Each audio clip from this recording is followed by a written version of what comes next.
In today's video, I'm going to teach you how to save a video from CapCut to your phone's gallery. First, open your CapCut app. This is where everything starts. From the home screen, create a new project and import your videos. Importing simply means selecting the clips you want to use from your device so they appear on your editing timeline. If you recorded something earlier or have footage in your camera roll, this is the moment to bring it in.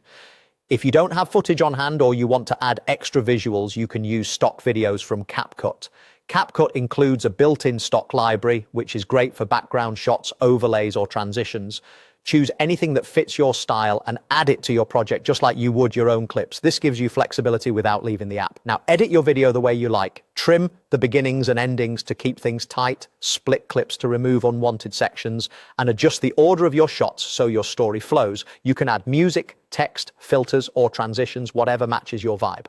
As you edit, play the video back regularly to make sure everything looks and sounds the way you expect.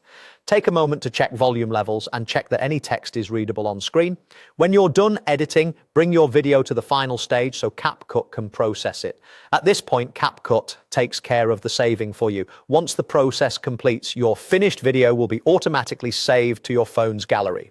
Keep the app open and let it finish processing. Larger projects or higher quality settings may take a bit longer, and letting it complete without switching apps helps avoid interruptions. After it finishes, open your gallery and look for the new video. It may appear in the main camera roll or in a CapCut album, depending on your device. If you don't see it right away, give it a moment to index, then check your videos or albums section. You can now play it, share it to social apps, or send it to friends straight from your gallery. That's all there is to it. Open CapCut, import your clips, or use stock videos, complete your edits, and once you finalize, CapCut saves the video automatically to your gallery. Simple, reliable, and ready to share. Thanks for watching and enjoy creating your next video.